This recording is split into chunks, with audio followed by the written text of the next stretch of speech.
Today we're going to be doing an extract kit, which is this one here, Cooper's European Lager. That is the one we're going to do.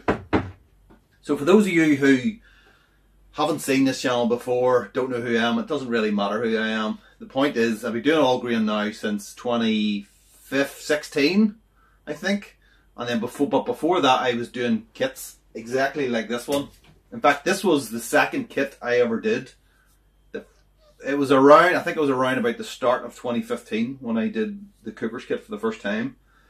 And recently I've been thinking about this, and I've recently worked out how to make a proper lager in all grain. And I cast my mind back to this, and I remember the first time I ever tried to do one, and it didn't turn out particularly good. I thought it was okay at the time, but looking back, probably not. But the point is, I've been thinking about doing this. I was thinking, what could I do? Could I make this, as it says on the description, but using all the equipment I have? So I've got the fridges, got two fridges, which I can ferment in. Fridge 1, there's one in there already. And fridge 2, which is going to be for this. Temperature controlled, using the Inkbirds. Also use water, RO water, so this is reverse osmosis water. Filtered water, filtered everything out. The tap water that I have is not suitable for brewing the lager style. It's too hard. That was one of the reasons, that was one of the problems that I suffered the first time, just using normal tap water. The other one obviously was I didn't have any kind of temperature control. So, I'm thinking now, can I make this? And what will this turn out like? Will this turn out like a bottle of Becks? Because let's be honest, that's what that is. So first of all, let's have a look what's inside the kit. So that just comes off. There's a can. And stuck to the can is a little 7-gram packet of yeast. Now, this is the bit that I'm a bit concerned about. Supposedly this is lager yeast. So it's asking you the pitch in the yeast. When you put the yeast in, it's called pitching. You pitch the yeast at 21 and 24. Okay, that's normal. Then you leave brew to ferment at 13 to 15 degrees C. So maybe it is kind of lager yeast, I'm not entirely sure. Now ordinarily I would use dry lager yeast, and I would put in two packets that are like 11 grams at least. So with this, I think we will start it off at 21 and we'll maybe leave it and let it grow, and then we'll drop it down after that. So we've got our water, we've got this is our fermenter. It's been sanitized, sterilized, whatever you want to say. It's the same, means the same thing, doesn't it? Let's just put it in there. Put stuff in there. So you know we've got our can. This is a kilo of malt, dry malt extract, extra light dry malt extract. Now it says on the instructions to use brew enhancer, which is kind of a mix of sugar and I think that stuff or something, but we're going full board with the good stuff. That is the good stuff. Got a whisk to mix it all up. Now people sometimes use paddles. I use this Whiskzilla. We've got a thermometer to see what the temperature is at the wort at the end. We've got a little turkey baster, which is used to take a gravity reading. And we got scissors to cut that open and to cut open the yeast packet. Now a lot of people say you should sanitize the scissors. When I started brewing, it was like videos, oh, you must sanitize your scissors. Do you? Do you really need to? I think as long as you keep them clean, you should be okay.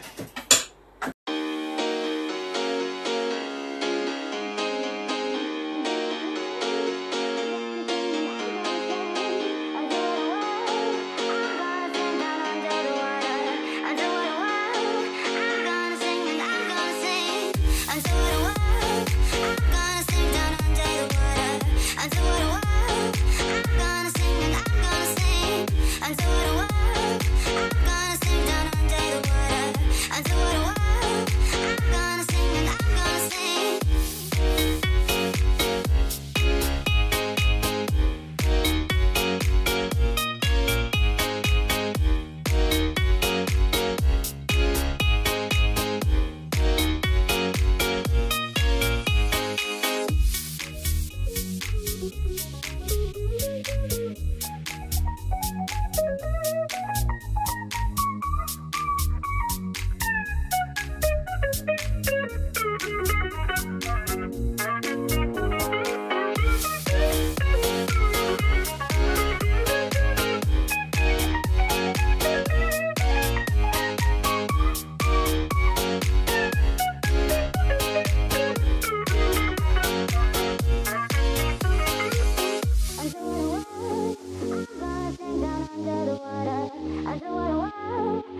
water, under water world. I'm gonna sing and I'm gonna sing, under water world. I'm gonna sing down under the water, under water world. I'm gonna sing and I'm gonna sing, under water world. Okay, I checked the camera and it seemed to have stopped, so I don't know at what point it stopped at. But I have, in case we missed it and it's not on video, I have already pitched the yeast, 7 grams. The temperature was like 25 odd degrees.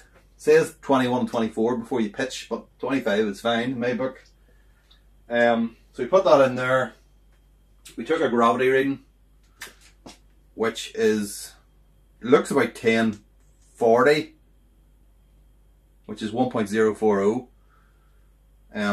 The instruction said it should be in and around 1.038, so that's pretty much spot on. If you want a stronger beer, brew less, brew it to 20 litres, top it up to 18 litres even, you'll get less out in the end, but you're going to have stronger beer obviously. So the last thing to do then is just to put it in the fridge. So let's get that in there. See this, where the tape is. I'll put the probe straight in there beside it. I think that's just kitchen roll. A lot of kitchen roll, like a pad, and then it's just taped to the side. It's not pretty, like, but I mean,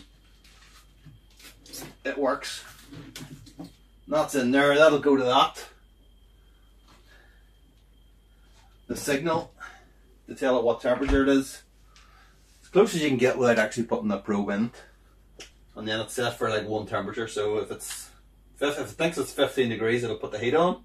There's the light there to bring it up to 21, and when it gets to 21 or past 21, it'll put the fridge on, which will get it back down to 21. So when we're lagering, the fridge will be on more than the heat, I think. So here we are, 4 months since the brew day, over 3 months since I bottled the beers. I bottle conditioned them as well, and if I'm being honest, I've slightly under carbonated them. I was kind of more afraid of over carbonating them and then them being just a fizzy mess, that I've actually went the opposite way, so that was pretty stupid. So let's pop it. As ever with bottle conditioning beers, it can be a bit of a roulette of what you're going to get. It's a good hiss though, that's a good start. I'll take it. Anything's better than what it was. So there it is there, a little bit of sediment in the bottom, not an awful lot though, has to be said. Let's give it an aggressive pour, shall we? Try and get ahead. Okay, let's leave the sediment in the bottom. It seems to be pretty, it's not moving like. I mean, you need to really wheat beer it up to get it out, but so that's good. Okay, so this looks the business now. This is more like it now. So I went with a kind of cider glass just because of the extra etching on it. And yeah, it's looking good. So you can see right there, look how clear that is. It's amazing. Bubbles going up. It's not a snowstorm, but I mean, it's not bad. It's not bad. So yeah, I bottle conditioned these. Just with normal sugar, table sugar, not kind of carbonation drops or anything like that. That probably would have been better, to be honest, but I'm not about to go and buy carbonation drops just for one batch of beer. So yeah, so there it is. So already at the start, it might be a little bit undercarbonated, but you know what? It'll be fine. Any of the ones I've had so far have been fine. So yeah, super clear, impressively clear. It was impressively clear in the fermenter. It was impressively clear going into the fermenter. It was impressively clear at bottling. So that's good. That was very good. Let's give it a nose. The head's not really much, so I don't want to say too much about the head because obviously it's to do with carbonation as well, but what is there is just pure white. On the nose, definitely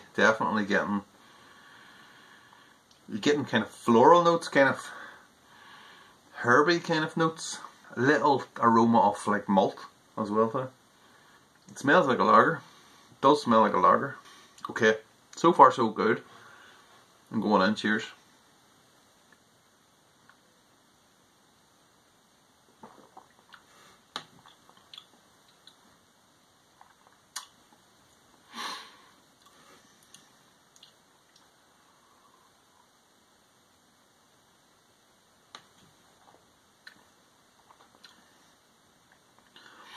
The body is light.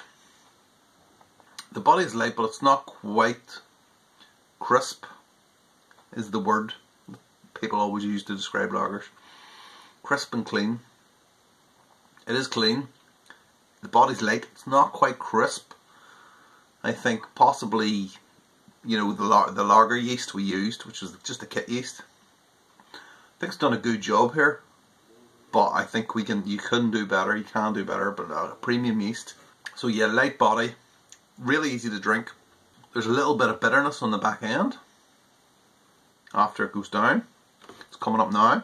And the taste is that kind of herbalicious, or some kind of crazy word they used on the packaging. And you know what, it's actually there, it's there. It does kind of tastes like a normal German kind of spicy beer. That is exactly what it says on the tin. So, I mean, can you make proper lager from a 1-can kit? Yes, you can. Is that good enough to go up against like an all grain? I would say if you switched out the yeast, yes. Now you do have to get the whole dry malt extract and RO water and whatnot, but yes, looks fantastic. Just a little bit more carbonation, that would have been spot on, but I mean, I cannot really fault that at all.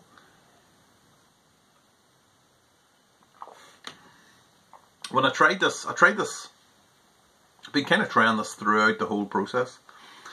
I tried it 2 weeks after I bottled it, when it was carved up, and it had a real kind of green apple kind of taste to it, a really kind of strange taste, which is kind of normal for young beers. The flavour that I thought was green apples though, it kind of stayed, and then it faded, and then it faded, and it faded. But the taste on that, which is that kind of spicy kind of taste, the flavour, is the same flavour as the kind of the green apple that I thought was green apples. But maybe that's just the actual flavour of it. And then it's just going from really intense, and then when you get to the 90 days, it just settles, and it tastes like a proper lager. So, I mean, that is, I'm surprised. I am surprised. I honestly didn't think that you would get a really good beer from one of those 1-can Cooper's kits. But here it is. So the question is, what does this taste like against another North European lager? Well, this is what we have here. Yes, Becks. 4% this is. So this is what's on the front of the Cooper's can. So we're going to get a taste of it, and we're going to taste them off against each other.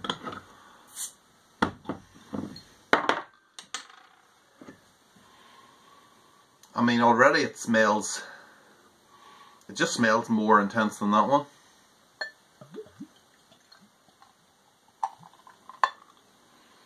Okay. So that is hyper clear.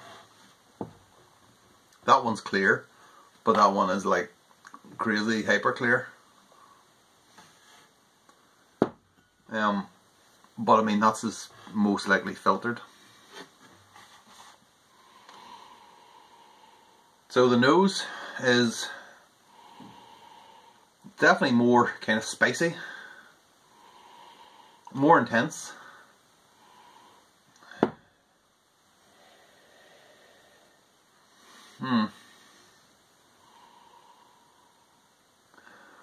Okay, going on. Cheers.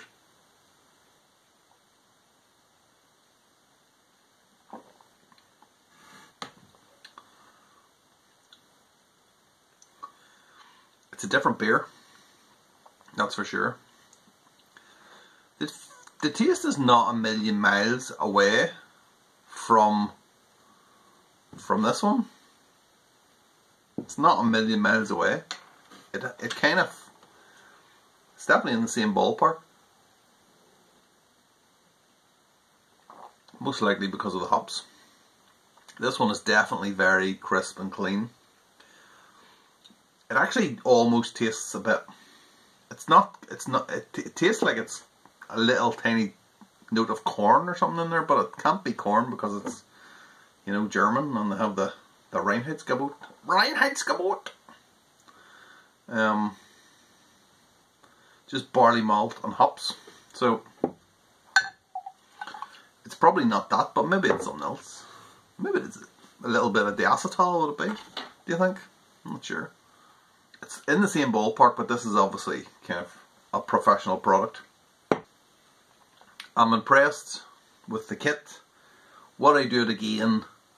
I mean, possibly, but I can do an all-grain version of it for much cheaper, because it's not cheap doing that. The way I done it there, I only did it like that because I wanted to see if it was possible and what it would turn out like. It turned out really well, very impressed, but the can of Coopers cost like something like 14 pounds, something like that.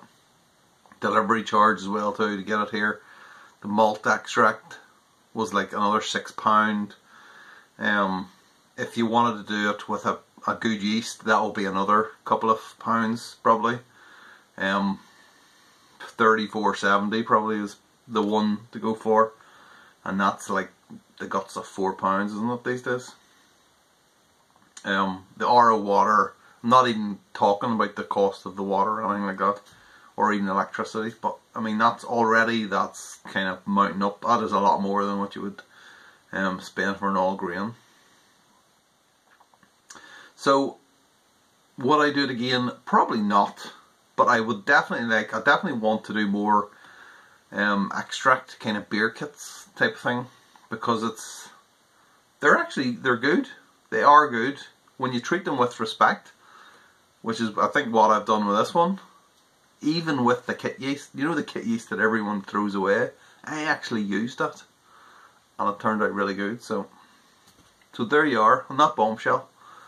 I'm gonna take my leave. So I'm gonna go with my Coopers / Becks beer, and I shall bid you adieu. There we go. It's all one. It's all one. Look at the carbonation on that now. Amazing. Cheers.